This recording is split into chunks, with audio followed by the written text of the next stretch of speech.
statement saya adalah bahwa apa yang dilakukan dengan memberikan pinjaman online kepada mahasiswa untuk membayarkan biaya studinya, apalagi dengan bunga dan biaya platform, itu inconstitutional. Undang-Undang nomor 12 tahun 2012 tentang pendidikan tinggi, di mana pada pasal 1 khususnya pasal 2 butir C mengatakan bahwa apabila ada masalah seperti yang dialami ITB sekarang dan harus memberikan pinjaman, itu solusi terakhir. Memberikan pinjaman itu solusi terakhir setelah negara nggak bisa memberikan biaya, apabila yang bersangkutan secara mandiri nggak bisa bayar, apabila perguruan tinggi pun tidak memiliki dana yang cukup untuk mengcover. Terakhir, dia ketika sudah dalam posisi kritis seperti yang saat ini, boleh diberikan pinjaman, tapi berdasarkan undang-undang, satu, tidak boleh berbunga. Tidak boleh berbunga ya. Jelas sekali pasal 2 butir C, satu, tidak boleh ada bunga. Yang kedua, tidak boleh ditagihkan dalam waktu dekat. Ditagihkannya itu nanti pada saat dia sudah kerja. Saya marah bahwa ada orang yang lebih punya dari saya. Saya marah bahwa ada orang yang makanan selalu tersedia, sementara saya pulang sekolah belum tentu ada makanan di atas meja. Dan saya adalah bagian dari jutaan anak Indonesia yang sampai sekarang masih mengalami. Kita pun pulang sekolah kita nggak tahu mau makan apa gitu. Kemarahan itu begitu menggebu-gebu, tetapi orang tua saya membantu saya mengarahkan kemarahan tersebut kepada, kalau begitu belajar yang keras. Jadi saya belajar yang keras itu karena amarah.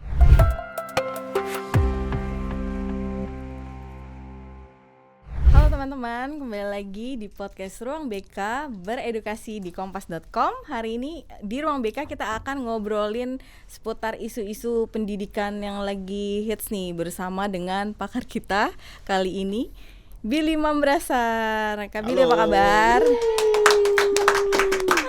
Ngomong tentang Billy Mambrasar nih kan, dulu sempet viral juga nih di Kompas.com karena aku ngangkatnya tentang satu-satunya putra Papua yang ke Harvard University, ya kan? Iya, terima kasih. Terus terima beasiswa LPDP.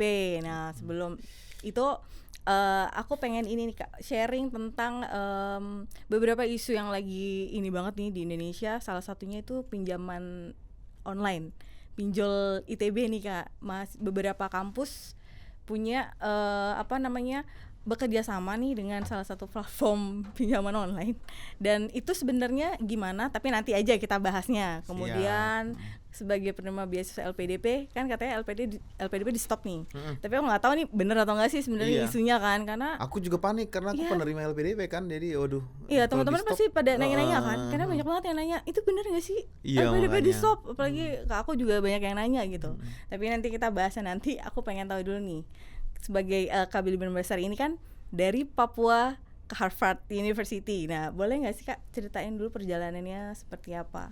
Ya, jadi kalau misalnya melihat ke masa kecil, saya itu dari provinsi, dan tepatnya di tempat saya lahir besar itu sampai saya SMP itu tidak ada listrik. Jadi saya kalau ke sekolah itu belajar ngerjain PR-nya itu mengejar agar matahari itu sebelum terbenam saya harus sudah mengerjakan PR selesai, karena begitu gelap sekali, dan itu cuma memakai, nggak ada penerangan apa-apa. Gak ada penerangan apa-apa, kita cuma memakai pelita dari kaleng kaleng bekas minuman kemasan, dikasih sumbu, itu jadi penerang dalam rumah.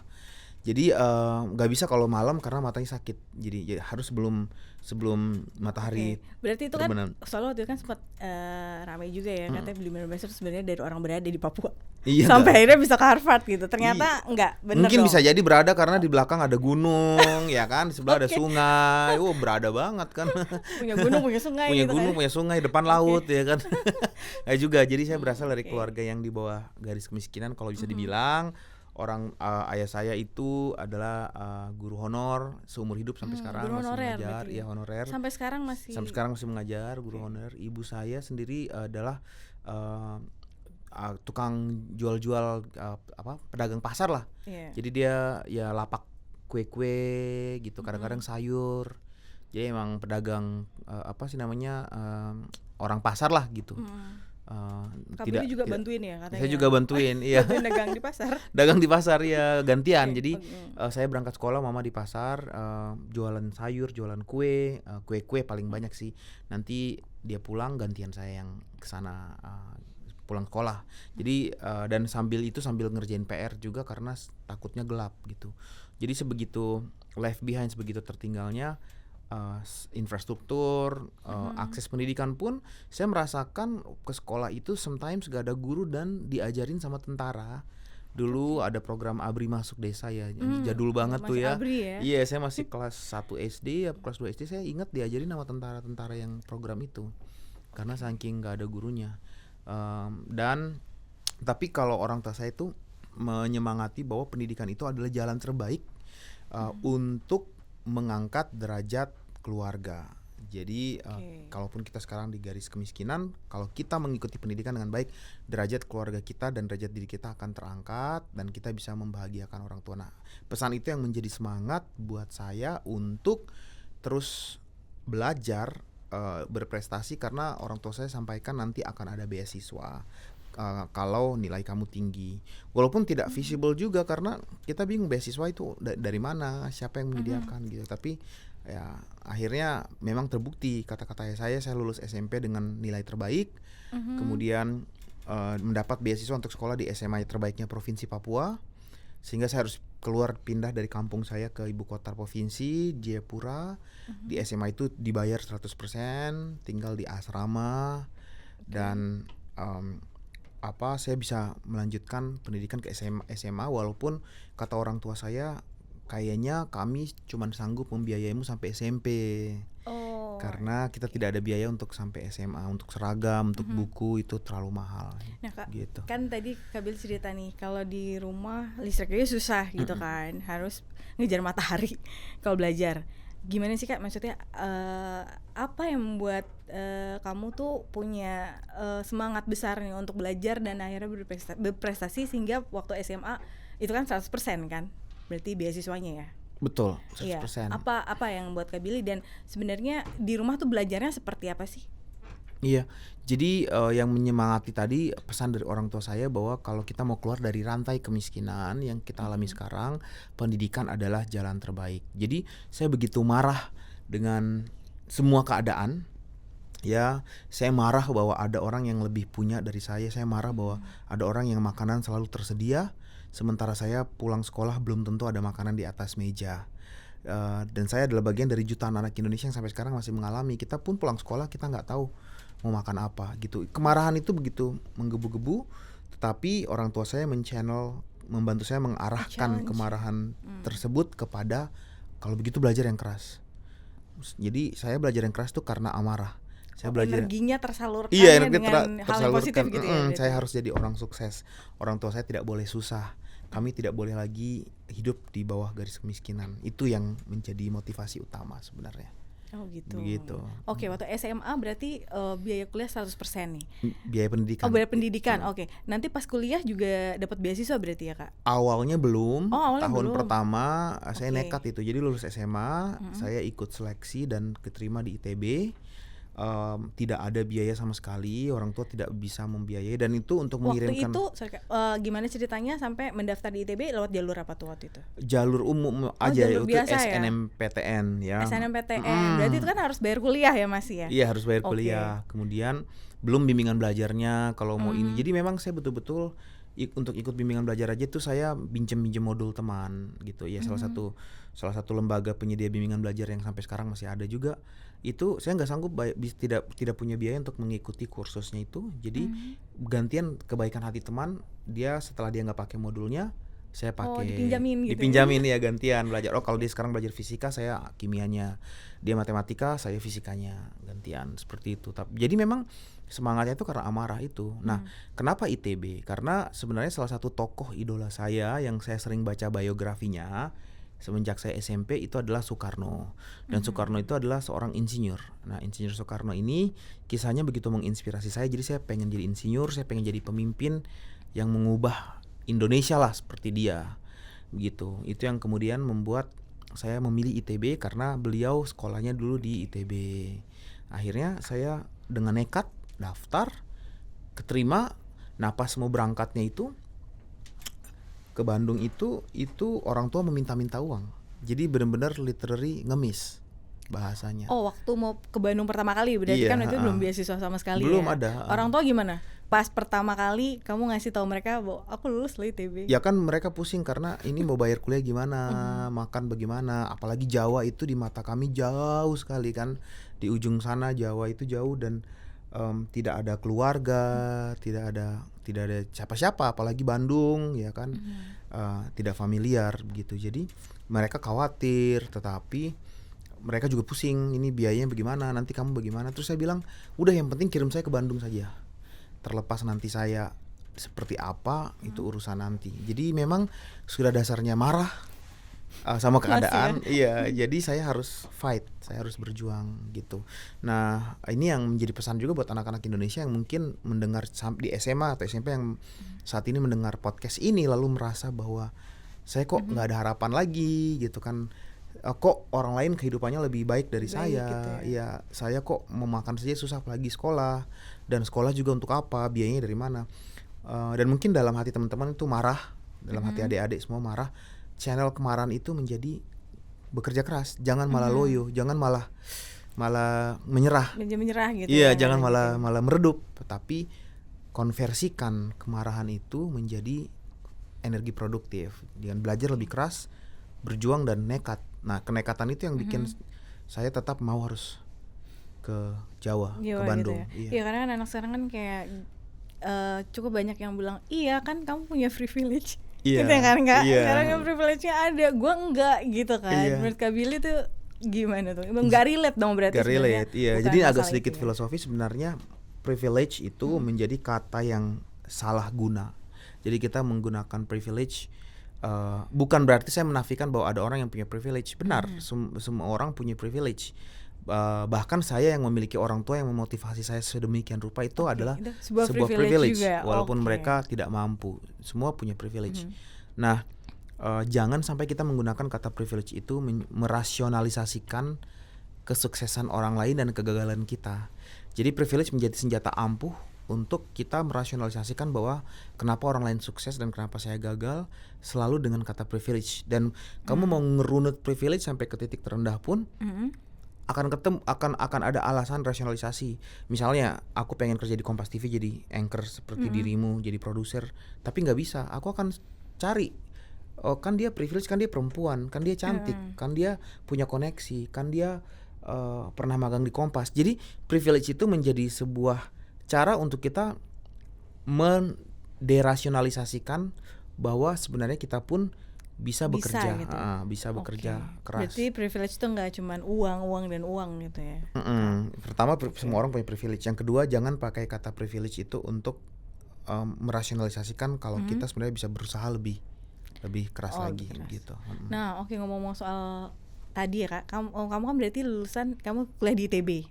Kan sekarang ada lagi topik yang lagi ini nih Kak, agak-agak panas nih, mahasiswa kemarin juga demo gitu kan, tentang ITB dan beberapa kampus lain yang memberikan pinjaman online gitu. Nah, menurut Kak Billy sendiri gimana nih tentang pinjaman online itu boleh atau enggak sih sebenarnya? Iya, statement saya adalah bahwa apa yang dilakukan dengan memberikan pinjaman online kepada mahasiswa untuk membayarkan biaya studinya, apalagi dengan bunga dan biaya platform, itu inconstitutional. Artinya inconstitutional adalah tidak berdasarkan undang-undang atau melanggar undang-undang. Kalau kita bicara undang-undang, satu ada Undang-Undang Dasar 45, pasal 31 ayat 1 sampai sekian mengatakan bahwa semua warga negara berhak memperoleh pendidikan dan negara wajib menganggarkan dan memfasilitasi pendidikan tersebut. Di bawah undang-undang di bawah Undang-Undang Dasar ada undang-undang. Undang-undangnya apa? Undang-Undang Nomor 12 tahun 2012 tentang pendidikan tinggi, di mana pada pasal 1 khususnya pasal 2 butir C mengatakan bahwa apabila ada masalah seperti yang dialami ITB sekarang dan harus memberikan pinjaman, itu solusi terakhir. Memberikan pinjaman itu solusi terakhir setelah negara nggak bisa memberikan biaya, apabila yang bersangkutan secara mandiri nggak bisa bayar, apabila perguruan tinggi pun tidak memiliki dana yang cukup untuk mengcover. Terakhir, dia ketika sudah dalam posisi kritis seperti yang saat ini, boleh diberikan pinjaman tapi berdasarkan undang-undang. Satu, tidak boleh berbunga. Tidak boleh berbunga ya. Jelas sekali pasal 2 butir C, satu, tidak boleh ada bunga. Yang kedua, tidak boleh ditagihkan dalam waktu dekat. Ditagihkannya itu nanti pada saat dia sudah kerja.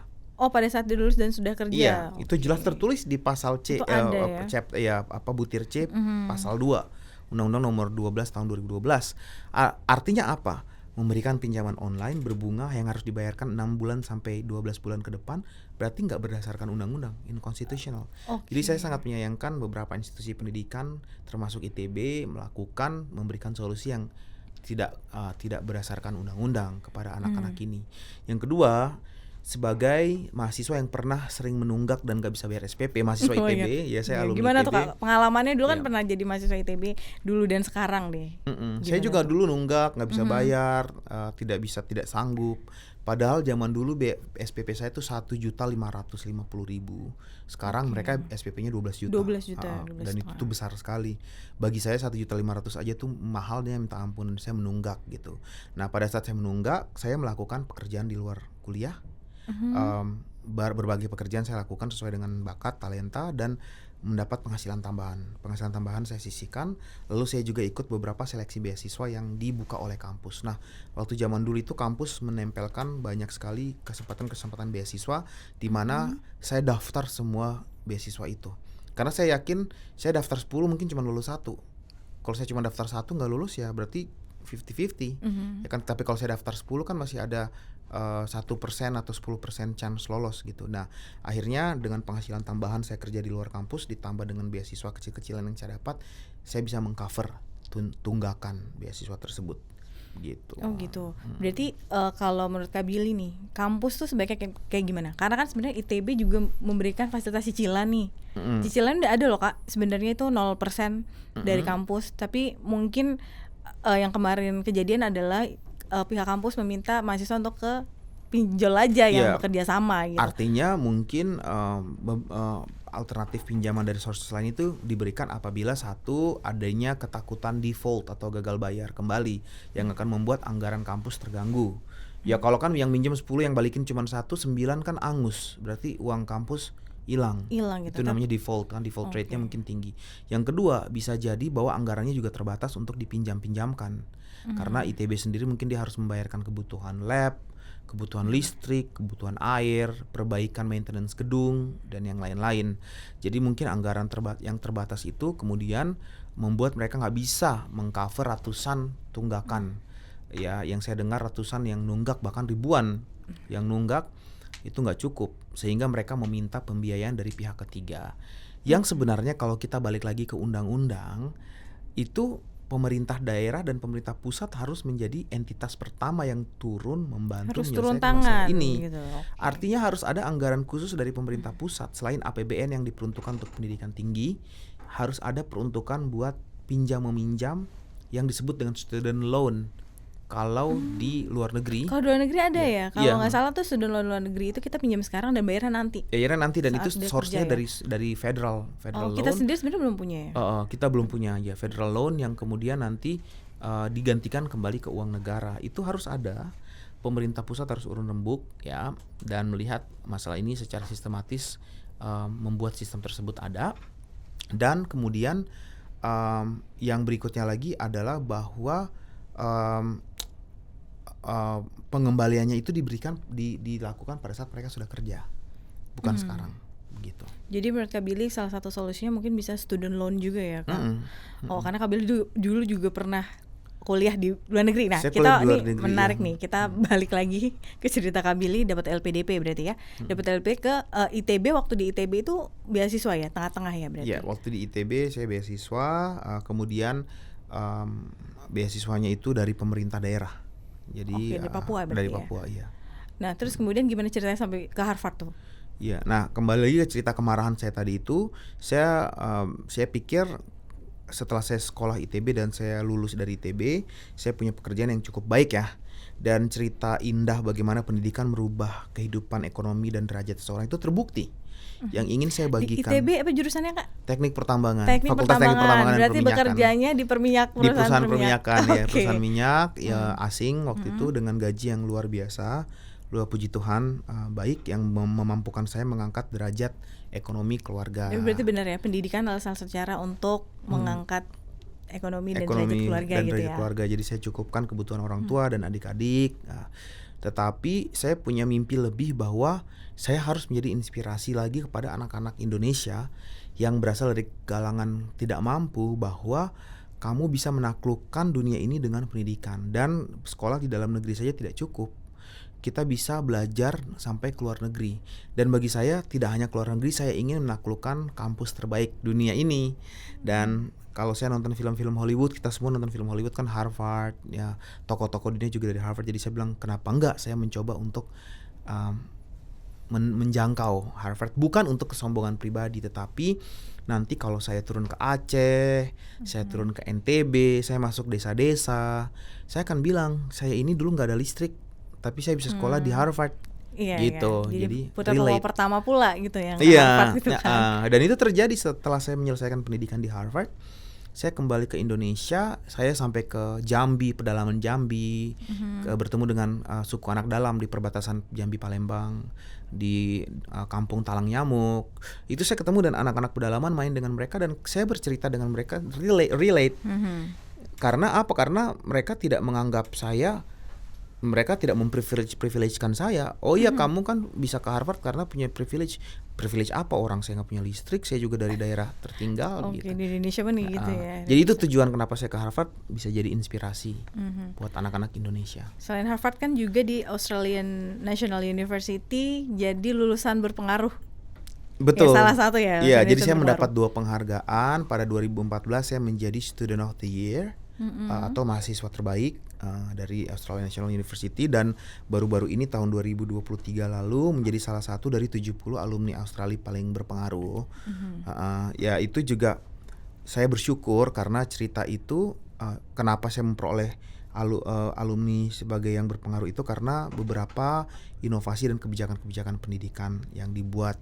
Dan lagi-lagi ini semua bukan untuk menyombongkan diri, tetapi cerita ini saya bagikan di podcast ini juga agar dapat didengar oleh anak-anak Indonesia. Jadi inspirasi juga ya, yang saat ini sedang struggle secara ekonomi, belum makan, belum bisa bayar SPP. Yuk semangat yuk. Semangat yuk. Oke, ngomong-ngomong soal LPDP nih, Kak Billy, kemarin LPDP juga lagi ada isunya nih, katanya dananya di stop. Itu sebenarnya gimana sih, Kak? Jadi ini misinformasi yang diangkat oleh media bahwa Jokowi menghentikan LPDP. Presiden Jokowi pengen dananya naik 5 kali lipat, ya kan? Tapi habis itu ada isu kayaknya mau di stop gitu. Ya, oke, iya benar-benar pernyataan bahwa jadi kayak seolah-olah kontradiktif. Jadi sebenarnya gitu. Mau ditingkatkan anggarannya biar lebih banyak yang sekolah, tapi dananya dihentikan gitu. Nah ini kan misinformasi dan disinformasi karena banyak masyarakat yang mungkin belum memahami mekanisme LPDP itu apa. Nah melalui platform ini ingin saya bantu jelaskan bahwa LPDP itu adalah dana abadi. Apa sih dana abadi? Dana abadi itu adalah dana pemerintah yang dikesampingkan, ditabungin, tapi dipakai diinvestasikan untuk berbagai jenis usaha yang menghasilkan keuntungan. Jadi dananya yang tadi kita misalkan kita kesampingkan 5 juta rupiah atau 5 miliar lah misalnya, kita investasikan 3 miliar, 2 miliarnya dipakai untuk operasional pembayaran SPP ya. 3 miliarnya kita investasikan ke banyak sekali usaha. Usaha tersebut profit dia bertambah. Jadi yang tadinya 3 miliar profitnya naik, karena ada profit naik jadi 4 miliar, ada 5 miliar, 6 miliar dan seterusnya. Itu kalau kita investasikan ke usaha. Ada juga yang ditaruh di bank, kemudian dia berbunga. Bunganya itu yang dipakai untuk membayarkan biaya SPP anak-anak yang memperoleh pendidikan LPDP. Jadi bukan negara terus menyuplai APBN untuk membayarkan SPP. Oke, itu dari dananya itu sendiri diputar dari, gitu ya? Iya, dari bunga maupun dari profit. Nah, kalau kemudian keseluruhan bunga dan profitnya tidak dipakai, anggaran ini akan menumpuk dan membesar.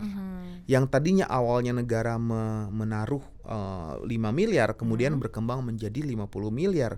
Yang saya dengarkan perkembangannya itu signifikan sekali selama 10 tahun kebelakang ini. Dan itu yang membuat bahwa dana LPDP secara organik bertumbuh dan terus bertumbuh secara organik tanpa perlu injeksi APBN pun, dia akan terakumulasi dan akan lebih banyak Oh, lebih banyak oke. lebih banyak lagi anak Indonesia yang Jadi memperoleh sebenarnya akses tanpa pendidikan. suntikan APBN, dana itu udah LPDP tuh dananya udah naik-naik terus Iya, gitu ya? bergulir, iya naik terus Oke. secara signifikan. Sehingga visi misi Presiden Jokowi agar 5 kali lipat anak Indonesia memperoleh beasiswa dari yang sekarang mungkin saja terjadi dan pasti terjadi melihat tingkat pertumbuhan jumlah akumulasi dana LPDP itu tanpa suntikan APBN. Oh, jadi tanpa suntikan APBN pun sebenarnya dana itu udah ada. Jadi LPDP akan terus jalan gitu Iya, kan maksudnya. dia self, dan itu adalah sistemnya Harvard seperti itu. Dana abadi yang Harvard kemudian akumulasikan terus naik Oke, terus. berarti dana LPDP kan terus ada karena memang sudah naik dengan sendiri gitu ya. Iya. Oh, I see. Nah, semakin banyak dana LPDP semakin banyak nih Kak Billy. Cuma kenyataannya adalah katanya Indonesia itu jumlah lulusan S2 dan S3-nya ini rendah banget nih, bahkan lebih rendah dari Malaysia dan Vietnam. Bahkan Vietnam kita kalah. Iya. Itu menurut Kak Billy karena apa sih? Jadi kita lihat kalau secara statistik angka anak Indonesia Gen Y Gen Z nih, anak pemuda pemudi yang tadi saya bilang pas udah lulus SMA, aduh nggak ada duit gue nggak mau kuliah lah, gue jualan aja deh misalnya, which is jualan juga fine, nggak apa-apa kalau dia mau jadi entrepreneur, tapi jangan sampai dia terpaksa padahal dia punya kemampuan kuliah dia nggak bisa kuliah karena nggak ada biaya gitu kan. Nah ini yang sangat disayangkan terjadi dan kita nggak mau ini terus terus terjadi. Makanya Presiden menyebutkan jumlah penerima beasiswa harus kita tingkatkan 5 kali lipat agar lebih banyak anak Indonesia yang kuliah. Lanjut kuliah. Kita lihat angka sekarang hanya kurang dari 10%, nggak sampai 10% dikit lah dari anak-anak muda Indonesia yang mengakses pendidikan S1 dari 270 juta jiwa loh. Artinya sayang sekali bahwa kita yang menuju ke Indonesia Emas 2045 tidak bisa mencapainya karena tidak banyak yang berpendidikan S1. Itu sebabnya Presiden patuh kepada Undang-Undang Dasar di mana APBN 20% dari APBN itu adalah untuk pendidikan, sebagian untuk beasiswa KIP, beasiswa afirmasi, LPDP, itu untuk meningkatkan jumlah anak-anak Indonesia yang mengakses pendidikan S1. Menuju ke Indonesia Maju ya, di mana Indonesia yang maju itu didrive oleh SDM. Sumber daya manusia akan menjadi kunci utama Indonesia menuju ke negara kelas maju apa enggak. Dan oleh sebab itu harus diinvestasikan ke pendidikan. Nah, nggak mungkin kita bisa mencapai Indonesia maju kalau kemudian secara statistik kita negara besar dengan hampir 300 juta jiwa hanya 10% yang bergelar S1. Apalagi S2, apalagi S3. Yang less than 2% seperti itu. Oke. Nah, Kak, menarik nih karena gini, sebenarnya yang mau ikut beasiswa tuh banyak. LPDP pendaftarnya 5 kali lipat daripada yang diterima. Tapi masalahnya adalah gini Kak, kalau kita mau daftar beasiswa itu kan ada beberapa persyaratan nih. Salah satu yang S2, S3 yang paling banyak obrolin adalah persyaratan bahasa, sertifikasi bahasa. Kayak misalnya ikut IELTS, itu yang biayanya bisa sampai 3,5 juta misalnya. Kalau sekali gagal ya berarti dia harus ngulang lagi dong. Karena kan kalau untuk kuliah di luar negeri itu kan ada minimal nilainya. Kalau nggak salah 6,0 atau 7. Nah itu tuh menurut Kak Billy gimana? Kan kemarin ada yang bilang gratisin aja dari persiapannya gitu.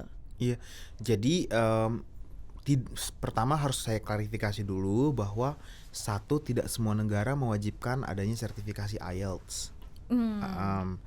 Dan pun negara-negara berbahasa Inggris ya, negara-negara berbahasa Inggris ini kan semua negara tuh, semua benua ya, semua negara kan kita bisa memilih tuh sekolah di mana aja yang tidak semua mewajibkan IELTS gitu. Yang kedua, bahkan negara-negara berbahasa Inggris pun some of the universities itu tidak mengharuskan adanya skor minimum IELTS. Jadi IELTS itu bukan lolos tidak lolos. Jadi itu tidak tepat kalau kita bilang aduh gue nggak lolos nih, gue harus ngulang. Karena kan nggak ada lolos nggak lolos, tapi nilai kita berapa? Apakah 5,0, apakah 5,5, apakah 6,0? Nah, tidak semua kampus itu mewajibkan harus 6, harus 6,5, harus 7 gitu. Nah, yang kedua, ada untuk negara Amerika Serikat ada tes lain yang disebut dengan GRE atau GMAT. Nah itu juga mahal. Jadi bukan hanya kita harus ngambil tes IELTS, kita juga harus ngambil GRE atau Iya, GMAT. GMAT itu ya. Tapi lagi-lagi tidak semua kampus mewajibkan adanya GRE atau adanya GMAT. Jadi pesan saya buat yang ingin mendaftarkan LPDP adalah udah tahu IELTS itu kan sekali tes skor kita apa adanya, yang muncul itulah itu. Dan IELTS itu adalah refleksi daripada kemampuan kita berbahasa Inggris di 4 komponen: mendengar, berbicara, menulis, dan mendengar, berbicara, menulis, dan membaca. Artinya kalau kitanya sendiri juga tidak memperbaiki bahasa Inggris dari sekarang banget, maka kita mau tes IELTS sampai 100 kali pun skor kita adalah as it is ya, gitu. ya. Jadi kalau semester 1 kita udah tahu kita akan mau sekolah ke luar negeri, S2 daftar beasiswa, dari semester 1 kita sudah belajar bahasa Inggris. Tidak harus ikut kursus yang mahal, belajar otodidak. Karena saya sendiri juga belajar bahasa Inggris otodidak, nggak pernah ikut lembaga kursus apapun. Karena tidak bisa bayar, tidak ada biaya. Jadi siapkan diri harus dari jauh-jauh hari. Yang kedua, realistis. Kalau melihat skor IELTS saya nggak tinggi, carilah kampus-kampus yang kemudian memang skor IELTS-nya karena ada beberapa kampus yang memang tidak mensyaratkan IELTS, atau bahkan mensyaratkan IELTS tapi tidak ada skor yang memberatkan yang minimum ya. Yang ketiga, bahwa beasiswa LPDP pun memberikan mekanisasi atau mekanisme afirmasi kepada kelompok-kelompok masyarakat tertentu yang memwaive atau menghilangkan standar minimal IELTS kok. Coba dilihat, LPDP itu kan hanya satu jenis. Ada banyak jenis, LPDP afirmasi, LPDP reguler, LPDP ini, LPDP santri, LPDP macam-macam. Dan beberapa jenis beasiswa LPDP itu ada yang tidak mewajibkan adanya IELTS untuk kelompok masyarakat tertentu. Nah, kalau kita masuk ke dalam kriteria itu, kita bisa mengambil hal tersebut. Oke. Gitu. Ini semakin banyak mahasiswa Indonesia misalnya yang keterima beasiswa ke luar negeri, cuma nggak pulang. Kalau nggak pulang nih Kak, misalnya kayak kemarin ada beberapa yang akhirnya pindah warga negara nih ke Singapura, terus ada sekitar 500 orang yang LPDP yang kemarin juga kita komenin nggak pulang ke Indonesia. Nah, sedangkan Indonesia ngasih beasiswa banyak kan untuk memajukan negara ini kan, tapi yang kejadian adalah mungkin negara lain memberikan tawaran yang menghargai mereka lebih. Menurut Kak Billy gimana nih? Jadi ada 3 hal ya. Hal pertama, tidak semua mahasiswa Indonesia ke luar negeri itu belajar dengan beasiswa LPDP. Ada yang dengan LPDP, ada yang dengan beasiswa lain-lain dari sektor swasta atau dari negara. Bahkan ada juga yang kelas-kelas privilege yang bayar sendiri lah. Katanya tinggal telepon bonyok kalau mau, halo Pak, SPP gue 1,5 M bayarin ya. Kirim transfer seret gitu kan, 2 M. Ada juga. Jadi gak semua dengan LPDP. Nah, yang perlu diingat adalah bahwa saya sebagai penerima LPDP ya, sangat tahu bahwa ketika kita mau daftar LPDP, kita udah menandatangani surat kontrak loh dengan Berarti Metrai. Berarti sebenarnya udah ada kontrak dari awal ya? Surat kontrak yang mengatakan bahwa kita harus kembali dan berkontribusi. Jadi kalau emang dasarnya nggak mau kembali ke Indonesia, itu hakmu sebagai manusia ya. Tetapi jangan daftar LPDP. Kontribusi ke negara berapa lama, ada ini nggak sih timingnya Kak? Saya nggak tahu kalau yang angkatan-angkatan di bawah saya ya, tapi kalau yang saya dengar di angkatan di bawah saya itu N+1 gitu, kalau nggak salah. Nah, tetapi kan percuma kalau menurut saya spiritnya bukan tentang berapa lama lu kembali, karena nanti dia bakal ngitung-ngitung. Ya udahlah, gue balik ke Indonesia 2 tahun, abis itu dengan gelar S2 gue dari Inggris, gue balik lagi ke Inggris nyari kerja di sana, kan bisa juga. Bisa. Jadi yang gue pengen ingetin adalah bahwa pada saat kita persiapan keberangkatan itu ada pelatihan nasionalisme. Sebagai anak Indonesia, kita berjanji kepada bumi pertiwi, karena kita dibayar oleh negara ini, kita dibayar oleh uang pajak. Mama saya yang jualan di pasar itu bayar retribusi loh. Ya kan, walaupun bayar karcis 3.000 perak setiap kali dia jualan sayurnya dia atau dia jualan kuenya dia, itu 3.000 perak dari mama seluruh Indonesia yang jualan di pasar ini. Uang masyarakat Indonesia itu dikumpulin jadi dana abadi untuk bayarin lu kuliah ke luar negeri. Lu nggak balik gitu ya? Lu kalau nggak balik, malu lu sama diri lu sendiri, sama malu sama Tuhan. Nonton tuh YouTube, lihat mama-mama Indonesia yang berjuang untuk menghidupi dirinya sambil bayar retribusi untuk biar bayarin lo kuliah, terus tega-teganya nggak balik. Ini kan bukan tentang normatif tanda tangan kontrak aja, tapi tentang etika dan rasa kemanusiaan gitu. Kalau emang dasarnya nggak mau balik, jangan pakai LPDP, pakai beasiswa yang lain gitu. Ini kalau kasusnya LPDP. Nah, kasus kedua adalah tentang brain drain. Ya, yang tadi dirimu sampaikan brain drain kan, nanti pada nggak balik siapa yang bangun Indonesia. Ini sempat juga saya angkat juga dan menjadi viral juga pernyataan saya di media, bahwa sebenarnya kalau kita melihat strategi Cina ketika dia membiasiswakan anak-anak Cina ke luar negeri itu dari tahun 60-an ya 70-an, bahkan ada yang pada naik kapal tuh ya ke Amerika kan, yang beratus-ratus kalau kita nonton dokumenterinya. Bahkan Cina itu mendesain sebagian dari mahasiswanya itu nggak pulang dalam waktu dekat. Mereka kerja di berbagai macam perusahaan-perusahaan sektor swasta di Amerika untuk mempelajari teknologinya dan mengcopy teknologinya. Lalu kemudian baru recently di awal tahun 2000-an Cina membuat pergerakan balik kampung, di mana mereka punya database dari semua mahasiswa Cina yang ada di seluruh dunia, khususnya dari negara Amerika, Inggris. Lalu mereka panggil pulang dengan mereka memberikan insentif 2-3 kali lipat gajinya. Oh gitu lebih ya, besar. menarik gitu ya.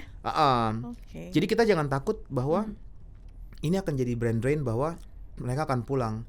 Yang perlu negara lakukan hanyalah mendata, tahu siapa ada di mana. Dan kalau kita ajak diskusi, orang Indonesia tuh sangat lekat dengan budaya ngumpul makan nggak makan asal ngumpul. Ya kan, atau peribahasa Melayu, hujan emas di negeri orang, hujan batu di negeri sendiri lebih indah daripada hujan emas di negeri orang. Karena emang kita terlahir untuk hidup dalam kelompok keluarga kita. Jadi gue sangat guarantee anak-anak Indonesia tuh bakal ngerasa kesepian, dan dia pasti kangen banget Indonesia dan kangen pulang, karena diriku ngalamin. Istri di Amerika udah kangen pulang, ntar lagi mau pulang, ntar lagi kita akan settle di Indonesia. Iya, betul. Mau sebahagia apapun di luar negeri, anak Indonesia tuh pasti kangen pulang. Iya, karena kemarin juga ada riset tuh terbaru yang emang satu dari beberapa diaspora untuk memutuskan untuk pulang ke Indonesia. Pada akhirnya. Nah, negara harus memfasilitasi, negara tahu bahwa ada kultur di mana anak Indonesia tuh senangnya balik kampung.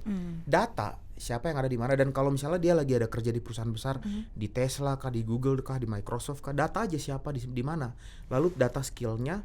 Kemudian nanti ketika mereka sudah ini, nggak tunggu mereka kembali, malah negara inisiatif tanyain, lu mau pulang nggak? Kalau lu mau pulang, ada nih ibu kota negara butuh engineer dalam bidang lingkungan, butuh engineer dalam bidang AI sekian, tapi negara juga harus bayarnya fair, gitu loh. Kalau at least sama lah sama yang dia dapat di sana, supaya dia mau pulang, dan pasti mau pulang. Mau pulang ya. Untungnya buat negara gede banget, karena dia kan pulang dia bawa ilmu. Boleh laptopnya Microsoft dia tinggalin, barang-barangnya Microsoft dia tinggalin, tapi kan di sini dia bawa pulang. Dia bawa pulang intellectual property-nya Amerika, dia bawa pulang intellectual property-nya Inggris. Berarti ini adalah negara harus menghargai anak-anak ini dong. Lebih daripada negara lain menghargai mereka. Iya, bukan hanya penghargaan tetapi mendatabase. Bahkan data aja nggak punya. Bahkan datanya belum punya berarti kita sekarang. Ini aku kasih contoh beasiswa Papua, ribuan anak dikirimkan, data aja nggak punya.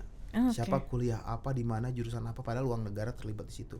Jadi satu poinnya mendata dulu, tahu siapa yang ada di mana. Yang kedua menghargai berdasarkan skills dan kompetensinya. Gitu. Berarti itu yang. Dan yang ketiga yang menurut aku paling susah adalah melibatkan. Gimana tuh? Nah, ini agak ditarik ke tracking kalau teman-teman tahu bahwa setiap tahun itu Kementerian Bappenas dan Kemenpora mengeluarkan sebuah indeks yang namanya Indeks Pembangunan Pemuda, IPP. Indeks Pembangunan Pemuda itu ada beberapa indikator. Indikator yang paling rendah dari Indeks Pembangunan Pemuda itu adalah pelibatan pemuda Indonesia dalam pembangunan. Nah, karena aku penasaran, aku cek kenapa sih, maksudnya apa sih? Ternyata pas aku ke beberapa kabupaten dan provinsi, itu anak-anak yang sudah pulang sekolah di Belanda, di Eropa, itu bupatinya nggak tahu kalau dia ada putra daerahnya yang lagi baru pulang dan lagi ada di rumahnya yang belajar ilmu tertentu. Tapi ada beberapa bupati yang tahu, terus diajak, bantuin gue dong bangun kabupaten ini dengan ilmu lo. Tapi nggak banyak bupati, nggak banyak kepala dinas. Karena nggak ada datanya itu. Nggak ada datanya. Tapi yang kedua, yang paling menarik, yang ini gue mau angkat ulang-ulang, mereka merasa terancam bahwa pemuda-pemudi ini akan lebih berprestasi dan kemudian ngambil panggung mereka. Ngambil panggung mereka. Susah ya kalau kayak gitu dong, Kak. Susah kayak birokrasi gitu. Banget ya. Dan yang akan membuat anak-anak Indonesia udah pengen pulang, hujan batu di negeri sendiri nggak apa-apa deh, pulang-pulang. Tapi juga gue mau bantu Pemdanya nggak welcome gitu ya. Takut. Welcome. Iya sih, memang banyak kejadian kayak gitu. Jadi takut tergantikan. Jadi Menarik banget ya. Jadi ini kayak muter-muter aja gitu dong Kak. Muter-muter Sampai aja. akhirnya pemerintah kita mengubah dirinya. Tapi Akhirnya bisa dong. menurut saya Gimana, Chan? pemerintah cukup berbenah diri ya. LPDP Oke. pendataannya sudah jauh lebih baik. Terus tracking siapa yang belum pulang juga udah lebih baik. Dan bahkan Presiden Jokowi akan mengeluarkan program manajemen talenta nasional di mana pendataan seluruh talenta-talenta Indonesia itu akan dilakukan. Oh, berarti sudah mulai ya perubahan itu ya. Sudah mulai. Ya. Oke. Ngomong-ngomong tentang perubahan nih, kan katanya LPDP harus berkontribusi. Kan Kak Billy sendiri punya nih namanya Kitong Bisa ya. Itu apa sih Kak, ngapain, dan katanya sekarang udah tersebar di 9 wilayah. Iya. Gitu. Jadi melihat cerita bagaimana sulitnya saya memperoleh pendidikan menginspirasi saya sendiri untuk membuat sebuah yayasan. Yayasan itu untuk membantu anak-anak Indonesia yang ingin menempuh pendidikannya setinggi-tingginya. Ya, yayasan itu sudah beroperasi lama, ya, tadi sudah 9 titik, mengedukasi kurang lebih 300 sampai 500 anak per tahun. Alumni sudah tersebar di berbagai daerah. Nah, itu bentuk kontribusi saya buat negara, buat negara ini. Karena saya rasa saya berutang budi bahwa negara sudah membayarkan biaya saya untuk sekolah, maka saya harus Gantian berarti ya berkontribusi buat Indonesia, begitu. Oh gitu. Jadi itu memberikan apa? Pendanaan atau apa Kak? Memberikan pendidikan gratis kepada anak-anak di sektor literasi, baca tulis kita ajarin, matematika kita ajarin, bahasa Inggris kita ajarin, dan juga untuk anak-anak di atas 18 tahun kita berikan pelatihan-pelatihan life skill seperti gimana cara membuat produk, gimana berjualan. Kami lagi bekerja sama dengan salah satu platform TikTok terbesar untuk mengadakan pelatihan anak-anak berjualan lewat online platform mereka. Bisnis gitu ya berarti. Bisnis ya? mereka, iya. Okay. Kami juga saat ini sedang membuka program beasiswa Indonesia Maju di bawah Yayasan Kitong Bisa untuk membantu anak-anak kampus-kampus di Indonesia yang terjebak pinjol dan mereka nggak bisa bayar SPP. Kalian bisa daftarkan dirimu ke Yayasan Kitong Bisa. Oh, itu anak-anak mahasiswa ya berarti ya? Tuh, mahasiswa yang terjebak pinjol. Iya, yang nggak, karena untuk bayar SPP daftarin SPP. dirimu ke Mekanisme Beasiswa Indonesia Maju. Itu mahasiswa aja atau siswa juga bisa? Mahasiswa aja dulu. Mahasiswa dulu ya, ini, oke. nanti kalian akan kita connect ke perusahaan-perusahaan rekanan Yayasan Kitong Bisa, di mana kalian akan magang sambil bekerja di Yayasan Kitong Bisa tersebut, sambil kalian bisa bayar kuliahnya. Pada saat lagi kuliah semesteran, kalian kerjanya remote atau pulang kerja. Misalnya kita kerja sama Kompas nih. Mereka magang di sini nih, mereka megang-megangin lighting nih, ya kan, misalnya teriak-teriak cut, gitu kan, itu kita hitung jadi working hours, yang kemudian nanti Kompas bayarin sebesar working hours itu ke SPP jadi ada mereka. mitra ya? Iya, mitra. Kita bisa bekerja dengan mitra. Ini nggak cuma ngasih uang aja nih, tapi mahasiswa juga dikasih kesempatan untuk magang. Jadi meningkatkan skill mereka juga mereka gitu. juga, Oh, mereka itu menarik. bekerja, mereka dapat pengalaman kerja, tapi mereka juga bisa bayar SPP mereka. Oke, menarik. Satu lagi, apa pesan-pesan Kak Billy untuk Gen Z yang lagi menonton Ruang BK? Iya, buat Gen Z, kekhawatiran terbesar dari kita semua adalah teman-teman nggak mau semangat lanjut sekolah terus, karena kita lihat angka BPS 10% yang S1, sebagian besar tuh lulusan SD SMP. Jadi profil kita tuh sebagian besar anak-anak muda kita itu cuma lulus SD. Kadang-kadang kalau kita bilang Gen Z, kita ngebayangnya yang nongkrong di kafe Jakarta Selatan pakai laptop bikin startup itu cuman minoritas dari minoritas. Sebagian besar Gen Z kita itu cuma lulusan SD. Dan sebagian besar lulusan SMP dan menjadi blue collar workers, pekerja kasar. Nah, ini yang menjadi concern saya sekali sebagai sebagai seorang anak yang dari underprivileged juga. Saya sangat berharap anak-anak Gen Z Indonesia jangan patah semangat.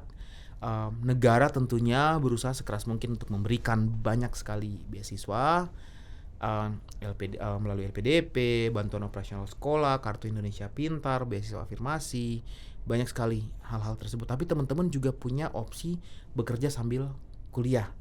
Seperti yang saya juga alami, saya sambil kuliah, saya sambil bekerja. Jangan males, jangan mager, kayak capek kerja sambil kuliah. Ya kalau emang kamu pengen hidupmu lebih baik, sekolah setinggi-tingginya dan lakukan semua hal yang halal ya, untuk jangan jual ginjal untuk biaya kuliah, nggak boleh. Jangan gitu kan ya. Jadi lakukan semua hal yang halal untuk bisa selesaikan pendidikan S1, karena negara ini bergantung kepada teman-teman Gen Z semua untuk mendorong Indonesia ke negara maju apa enggak. Karena nanti akan meneruskan ya. Meneruskan. At the same time teman-teman kalau sekolahnya benar sampai S1, bisa menghidupi keluarganya yang tadinya di bawah garis kesejahteraan bisa naik gitu ya. Oke Kak Billy, terima kasih banyak untuk sudah hadir di Ruang BK dan memberikan inspirasi untuk teman-teman di sini. Intinya adalah bahwa kesempatan itu bukan datang ya, tapi diciptakan. Betul. Kita yang menciptakan itu, kita mau mimpi kita apa, dan kita sebenarnya bisa untuk menuju ke sana ya. Oke, terima kasih banyak Kak Billy. Terima kasih banyak teman-teman sudah menyaksikan Ruang BK. Sampai jumpa.